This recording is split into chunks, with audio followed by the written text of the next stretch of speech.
For decades, the professional playbook relied on the deferred life plan. We traded present joy and thousands of hours in gridlock for the promise of empty corporate stability at the end of a 30-year road. But the data shows that this promise is collapsing. According to the World Economic Forum, 39% of the core work skills we use today will be completely obsolete by 2030. In global hubs like Singapore, the shift is already formalized.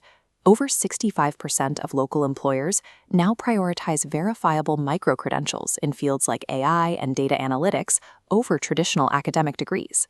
When the requirements of the market refresh every few years, the static academic paths of the past aren't just outdated, they are the most economically exposed positions a professional can hold. Stoic philosophy identifies these variables, job titles, corporate loyalty, and degrees, as externals.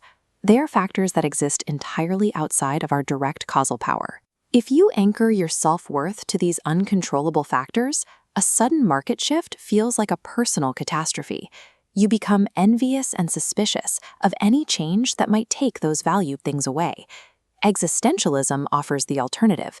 It suggests that since external structures provide no ready-made meaning, we have to subjectively create our own value through deliberate choice and action. By decoupling your value from your current job title, you reduce the psychological friction of a career pivot. Security, in this new context, is simply the agility that comes from not being emotionally wedded to a specific corporate identity. This identity algorithm chart models rewriting internal beliefs before external skills. People often focus on outer rings, appearance and performance, setting goals like getting a new job. But lasting change starts at the core identity layer. Shift this by proving you can learn new tools 5 minutes daily. This is why schedules succeed where deadlines fail.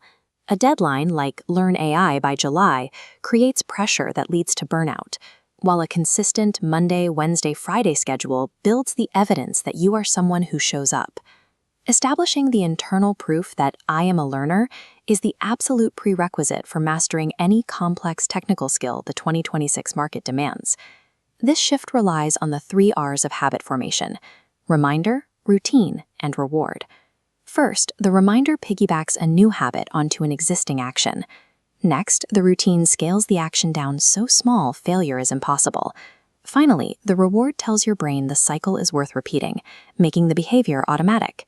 You cannot navigate a macro-level career transition until you have mastered this microscopic behavioral loop. It is the engine that makes large-scale change sustainable. This is Timothy Ferriss, who pioneered lifestyle design, the concept that work should be optimized to free up your present life, rather than being a grueling trade for a distant retirement. In 2026, skills like AI collaboration and emotional intelligence are the tools of this redesign. They are high-leverage capabilities that allow a professional to produce significantly more value in significantly less time. Because employers are increasingly looking for demonstrated skills over traditional pedigrees, targeted micro-credentials allow you to bypass corporate gatekeepers and validate your expertise directly. Using micro-habits to master these high-leverage skills creates a bridge to the time freedom Ferriss described. When you can provide the same value as a 40-hour week in 20 hours, you gain the leverage to negotiate for remote work and a flexible schedule. The workplace of 2026 is moving toward a model that strictly rewards rapid adaptation. Your historical title is becoming less relevant than your current ability to learn and apply new information. As 77% of global employers plan to re-skill their workers for AI, routine analytical tasks are being automated. This leaves a premium on the skills machines can't replicate: human resilience, ethical judgment, and critical thinking. Success in this new economy isn't about reaching a final perfect state.